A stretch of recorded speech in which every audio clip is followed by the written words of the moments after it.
हो क्या बात है भाई। जिसका इंतजार था वो हो चुका है पूरा। सुबह ठीक 11 बजे आया वॉर 2 का टीजर, लेकिन बहुत सारी खामियां भी हैं और बहुत सारी अच्छी चीज भी देखने मिली। डिसअपॉइंटेड हो गया मैं इस खामियों को देख के, क्योंकि मैंने ये एक्सपेक्ट नहीं किया था, क्योंकि लोग इतनी जरा इंतजार कर रहे थे कोई महा तूफान का, और वो तूफान तो आया और कुछ कुछ बढ़िया बढ़िया चीजें भी दिखने इसमें मिली है। तो चलिए बात करते हैं वॉर 2 का टीजर के रिव्यू के साथ। बस सपोर्ट करते रहिए, प्यार देते रहिए अपने यूट्यूब चैनल को मूवी के दीवाने विद शशि। ढेर सारा लाइक एंड शेयर दबा के कर दीजिएगा। तो देखिए गाइज, वॉर 2 का जो टीजर है उसकी जो शुरुआत होती है वो होती है नरेशन के साथ, यानी कि एनटीआर के वॉइस के साथ होती है। जूनियर एनटीआर के डायलॉग से होती है कि मैं तुम्हें बहुत पहले से जानता हूँ, तुम इंडिया के बेस्ट सोल्जर हो, रॉ के बेस्ट एजेंट हो, मगर तुम थे, अब नहीं।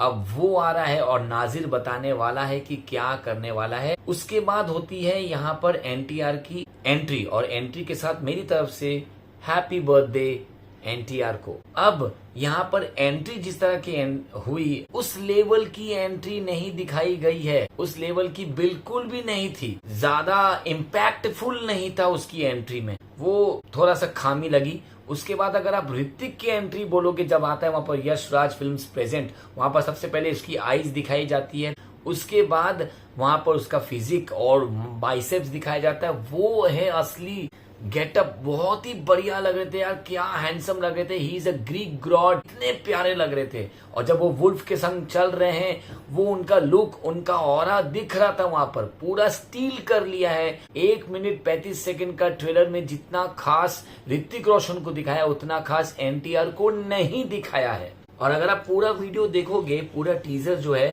उसमें सिर्फ और सिर्फ जूनियर एनटीआर का ही डायलॉग दिया गया है। लेकिन उसके बाद हम बात करें, जितनी बार भी फेस ऑफ हुआ है दोनों का, दोनों ही कमाल के लग रहे हैं।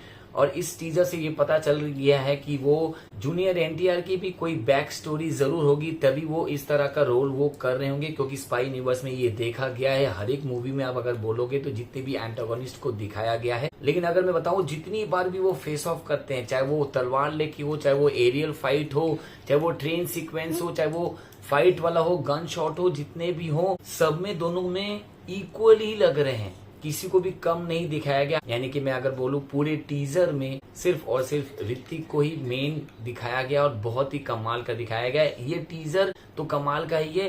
बात करें अगर स्टोरी की, स्टोरी भी अगर इसके संग और भी ज्यादा अच्छी हुई तो ज्यादा इम्पैक्ट पड़ेगा।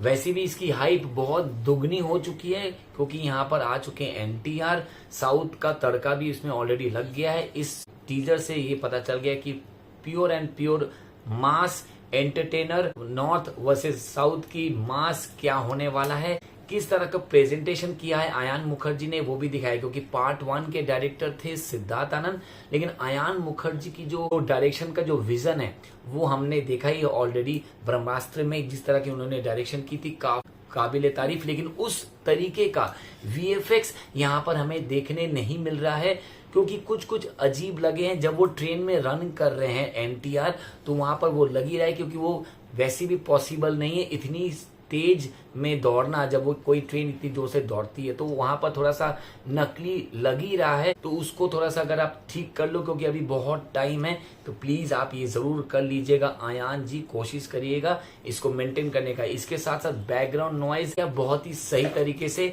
मेंटेन किया गया है। आप बताइएगा इस आप कितना एक्साइटेड है, प्लीज आप हमें कमेंट में जरूर बताइएगा। मिलता हूँ बहुत जल्द आपसे अगले वीडियो पे।